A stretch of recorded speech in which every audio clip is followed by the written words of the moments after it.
Leadership के अंदर दम होना चाहिए, समाज तो अपने आप ही बंद के आता है। तो चमचागिरी जो है मान्यवर कांशीराम साहब की, जो मान्यवर साहब चाहते थे कि ये दूर हो, और वही हमारे लोगों ने अपने आचरण में ले ली, चाहे वो बड़ा पदाधिकारी हो या छोटा पदाधिकारी। बहन जी के सामने जाकर के आप सब लोगों के मुंह बंद हो जाते हैं, आप बोल नहीं पाते, आपको काला पानी की सजा सुना दी जाएगी अगर आप बोले बहन जी के सामने। तो जो हकीकत है वो आप बहन जी को क्यों नहीं बता रहे? गलती तो आपकी भी है ना, क्योंकि आप उन चमचों के साथ चले जाते हैं जो आपको बंद कर देते हैं कि मुंह बंद रखना, बहन जी के सामने बोलना नहीं है। आप खुद भी तो मिल सकते हैं। सारे लोग, सारे दिल्ली के युवा तराई तराई हो रहे हैं, बीएसपी के लिए आना चाहते हैं, बीएसपी में पर आ नहीं रहे हैं। आप बहन जी से डायरेक्ट क्यों नहीं मिल के बातचीत करते हैं? जब उनको एक प्लेटफॉर्म पे हमने बिठाया तो वही लोग कहते थे कि ये जो आज की जो बैठक है ये मील का पत्थर साबित होगी, और वो बोना कुछ बोलता ही नहीं है, वो कुछ करने को तैयार ही नहीं है। वो खुद ही कहता था मीटिंग में आके कि ये जो मीटिंग है आज की ये मील का पत्थर साबित होगी, और वो आदमी पूरी दिल्ली को खा गया। बताओ, ये कह के, अरे भाई कुछ करना भी तो चाहिए। जब मील का पत्थर साबित हुई है तो अपने मुंह से कह रहा है इस बात को। 2015 में जो हमने युवा सम्मेलन किया था, मंच पे खड़ा होकर उसने जो है तारीफों के पुल बांधे थे। आने वाला जो हमारा जो विधानसभा का चुनाव होगा 25 का, तो कहीं ना कहीं हम खड़े होंगे, और 2030 में जो चुनाव होगा यहाँ दिल्ली में सरकार बनाने से कोई माइकला रोक नहीं पाएगा। कड़ी में अनिल सागर जी भी हैं, जो दिल्ली प्रदेश के यूथ के महासचिव भी रहे हैं। सर, आपका भी बहुत बहुत स्वागत है। और काशीराम साहब का आज 17वां परिनिर्वाण दिवस है। काशीराम साहब ने एक किताब लिखी थी, चमचा युक्त, और वो चमचा युक्त इसलिए लिखी थी कि उनको वो बातें अगर मेरी भूल जाएं लोग तो वो याद रखें इस किताब के माध्यम से। चमचे की एक बहुत अच्छी खासियत ये होती है कि जिस बर्तन में वो जाता है उसे खाली करके आ जाता है। क्या बीएसपी वो बर्तन बन गई है और जितने पदाधिकारी हैं वो चमचा नहीं बन गए हैं? क्योंकि बीएसपी को खाली करने का काम चमचे लोग कर रहे हैं, और वो चमचे कौन पदाधिकारी हैं आप खुद भी जानते हैं। धन्यवाद मिलन जी। सबसे पहले जो दर्शक हैं मैं उनको उद्घोष करता हूं जय भीम का। और आपने जो सवाल किया बड़ा शानदार सवाल था आपका। आज की जो राजनीति है, वर्तमान के जो हालात हैं, उसमें आपने जो सब्जेक्ट रखा है, जो चर्चा रखी है, बहुत अच्छी चर्चा है। मैं इस चर्चा पे भी आऊँगा, पर मैं आज मान्यवर कांशीराम साहब का परिनिर्वाण दिवस है, जो उन्होंने देश के अंदर सामाजिक परिवर्तन, आर्थिक मुक्ति का जो आंदोलन चलाया था, और उन्होंने जो गैर बराबरी की जो व्यवस्था थी, मतलब बाबा साहब के आंदोलन के बाद, बाबा साहब के मिशन के बाद अगर असल में कोई महापुरुष जो पैदा हुआ जिसने इस सत्ता तक पहुंचाने का काम किया, मतलब हम कभी सोच नहीं सकते थे दूर तक भी कि हमारी भी कोई पार्टी होगी। 4-4 बार हम उस प्रदेश के, मतलब पूरे देश का सबसे बड़ा प्रदेश, उसके हम मुख्यमंत्री भी होंगे। मतलब एक तरीके से मिनी पीएम समझिए, प्रधानमंत्री समझिए। 4-4 बार बहन जी उसकी मुख्यमंत्री रही है। तो ये आंदोलन जो चला, जहाँ तक हम पहुँचे, ये शुरुआत में एक दौर जब चलता रहा, जब चरम सीमा पे हम लोग आए, जब मान्यवर कांशीराम साहब ने, जो आप चर्चा चमचों की बात कर रहे थे, क्योंकि उन्होंने जो भी चीज़ें एनालिसिस की है अपनी, उनको उन्होंने किताब के रूप में उसको दिया है। मतलब जो उन्होंने इस समाज से पाया उसको उन्होंने किताब के रूप में भी दिया है। चमचा युग जो मान्यवर साहब कांशीराम साहब ने जो एक पुस्तक जो लिखी थी, उसमें जिसका आप जिक्र कर रहे हैं कि भाई हमारी पार्टियों में उसकी संख्या ज़्यादा हो गई है, जबकि हम लोग उदाहरण दूसरी पार्टियों को देते हैं जी। पर असल में अभी हालात ऐसे ही नज़र आ रहे हैं। जो मेरे साथ हुआ, जो वर्तमान में जो चीज़ें आप देख रहे हैं, या जब मैंने पार्टी के लिए काम किया, बहुत सारे लोगों के साथ हुआ, पर ऐसा नहीं होना चाहिए। जब सामाजिक आंदोलन की गति धीमी पड़ जाएगी तो आप राजनीतिक हालात आपके सामने होंगे जैसे हैं, और जब हम सामाजिक आंदोलन की गति को बढ़ाएंगे तो फिर आपको राजनीतिक बेनिफिट भी तभी मिलेगा। चमचे कई प्रकार के होते हैं, जैसे मान्यवर कांशीराम साहब ने उदाहरण दिए। चमचे कई प्रकार के होते हैं। एक तो होता है बड़ा चमचा, जो बड़े बर्तन को जो सब्जी बनाने के काम आता है। एक होता है, एक छोटा उससे चमचा होता है जो सर्व करने के काम आता है। एक चमची वो होती है, छोटे चमची होते हैं जो खाने के काम आता है। तो वो कैटेगरी में अगर यहाँ गिनाने लग जाऊँगा, और दिल्ली में, प्रदेशों में भी कई कैटेगरी ऐसी बन गई हैं, और वो पद पे बैठे हैं वो लोग। पर मैं ज़्यादा उस पर चर्चा नहीं करना चाहता, क्योंकि समझदार तो लोग हैं हमारे, सब समझते हैं इस बात को। तो चमचागिरी जो है मान्यवर कांशीराम साहब की, जो मान्यवर साहब चाहते थे कि ये दूर हो, और वही हमारे लोगों ने अपने आचरण में ले ली, चाहे वो बड़ा पदाधिकारी हो या छोटा पदाधिकारी।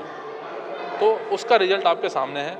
और जो मूवमेंट मान्यवर कांशीराम साहब ने चलाया था, सामाजिक परिवर्तन, आर्थिक मुक्ति का जो आंदोलन चलाया था, उसी से प्रभावित होकर आज हम लोग यहाँ पहुँचे हैं।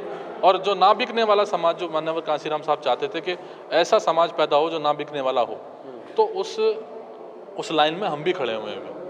सिर्फ मान्यवर साहब की बिकने वाला समाज तो आप उस लाइन में खड़े हुए हैं, पर जो बिक रहा है समाज, और जो मैं समाज की बात नहीं करूंगा, समाज नहीं बिक रहा, पदाधिकारी बिक रहा है, या पदाधिकारी वो चमचा बन रहा है, या पदाधिकारी का कोई स्वार्थ आ गया, या पदाधिकारी में कोई हिम्मत नहीं बची है, शारीरिक रूप से भी हिम्मत नहीं बची है। जो 1 किलोमीटर चल नहीं सकता, और अगर युवा अगर 50 किलोमीटर चल सकता है, तो उसका साथ ये पदाधिकारी क्यों नहीं ले रहे हैं? देखिए, मुर्दे लोगों में जान डाली थी बाबा साहब डॉक्टर अम्बेडकर ने, और उन्हीं मुर्दों में जान डालने के लिए माननीय कांशीराम साहब पैदा हुए थे। इस मूवमेंट में ये नहीं देखा जाता कि किसी घर में राशन है, किसी घर में बेड है, सोने की व्यवस्था है, खाने की व्यवस्था है, अच्छा पहनने की व्यवस्था है। ये मूवमेंट बिल्कुल अलग है। जो माननीय हमारे जो बाबा साहब डॉक्टर अम्बेडकर का जो मूवमेंट है, वो मूवमेंट बिल्कुल अलग है। यहाँ पर इनकी आवश्यकता नहीं है कि आपके पास साधन संसाधन, आपके पास ज़रूरत की चीज़ें हों। जब ये मूवमेंट की गति थोड़ी धीमी पड़ी है, तो इसका प्रभाव हर समाज के हर वर्ग के ऊपर पड़ा। तो ऐसा नहीं है कि जब मैं फिर दोहरा रहा हूँ इस चीज़ को, जब सामाजिक आंदोलन की गति फिर तेज होगी, तो फिर से लोग खड़े होंगे। ऐसा नहीं है कि उनको ज़रूरतें पूरी होंगी तभी वो खड़े होंगे। सर, पिटाई होने के बाद ही खड़े होंगे, पहले नहीं खड़े हो सकते? जरूरी है कि लुट पिट करके ही आएंगे सामने? स्टेट की लीडरशिप में वो दम होना चाहिए। पंजाब में भी तो लोग काम कर रहे हैं, तेलंगाना में भी तो लोग काम कर रहे हैं, अन्य प्रदेशों में भी तो लोग काम कर रहे हैं। लीडरशिप के अंदर दम होना चाहिए। समाज तो अपने आप ही बंद के आता है। यानी दिल्ली प्रदेश की लीडरशिप जो है, जो लीडर यहाँ पर बने हुए हैं या तैनात हैं, अभी मेरे को दो चार युवा और कुछ लोग ये भी कह रहे थे कि 20-20 साल से बैठे हुए हैं, उनको चेंज नहीं कर रहे हैं। जब ये फेल हो रहे हैं हर इलेक्शन में, तो युवाओं को लाना चाहिए या फिर नए लोगों को ला करके उनको आगे पार्टी के मजबूत हाथ करने चाहिए? देखो, ये चयन तो बहन जी खुद करेंगी, ये हमारा चयन तो है नहीं, सिलेक्शन हमारा नहीं है। हृदय परिवर्तन भी तो होना चाहिए आदमी का, कि हमारी स्थितियाँ क्या हैं।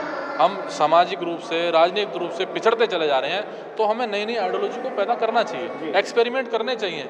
लोग आज जो चाहते हैं उस पर हमें काम करना चाहिए। जो लोग चाहते हैं कि मुद्दे हमारे ये होने चाहिए, तो उस पर काम करें। ये चीज़ें अगर वो अपने अंदर बदलाव करें, मैंने किसी को हटाने की बात नहीं करी है, मैंने सिर्फ ये बोला कि लीडरशिप के अंदर दम होना चाहिए। लीडरशिप चाहे तो आपके पास यहाँ पैर रखने की जगह ना हो। लीडरशिप, हमने तो एक्सपेरिमेंट खुद भी किया है। आपने एक्सपेरिमेंट करा, आपको 2-3 दिन का एक चैलेंज भी दिया गया। आपने अंबेडकर भवन में एक बड़ा युवाओं का एक बहुत शानदार कार्यक्रम भी किया, आपके साथ युवा बहुत सारे जुड़े हुए थे।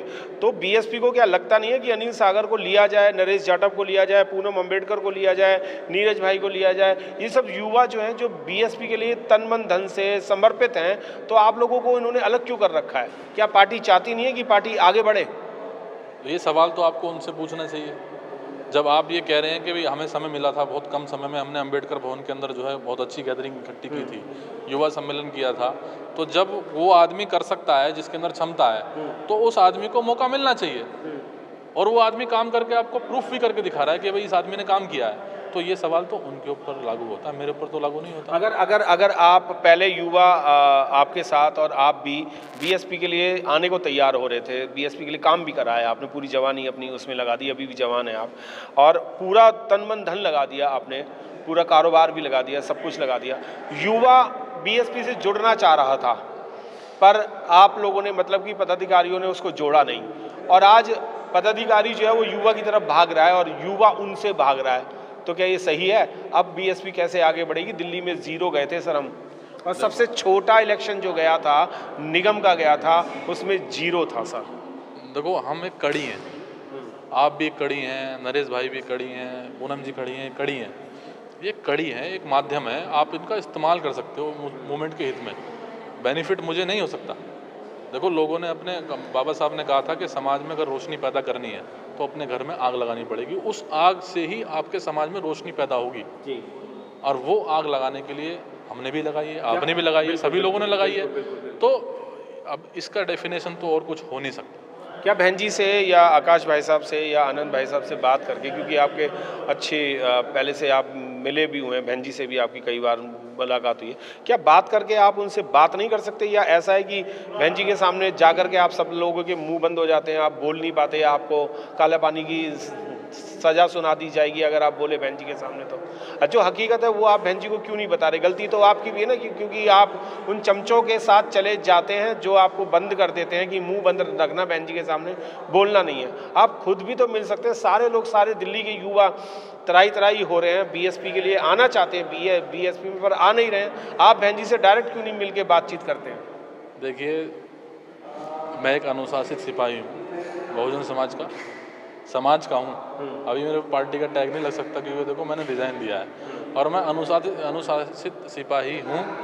और इस बिहाफ पे आपको इस बात को बोल रहा हूँ, जब भी मुझे मौका मिला है बहन जी के सामने बात रखने का तो मैंने अपनी बात रखी है। और आपको ये बात ही पता होगी 2017 में जब मुझे प्रदेश का महासचिव बनाया था तो बहन जी ने डायरेक्ट बनाया था और मुझे किसी की सिफारिश की ज़रूरत नहीं पड़ी थी। लोग बोलते हैं कि भाई हमने बनवाया, हमने वो किया।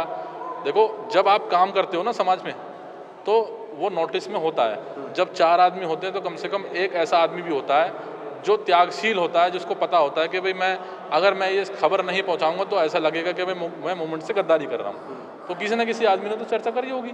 तब हमें बहन जी ने जो प्रदेश का महासचिव बनाया, जिम्मेदारी थी, हमने काम भी किया।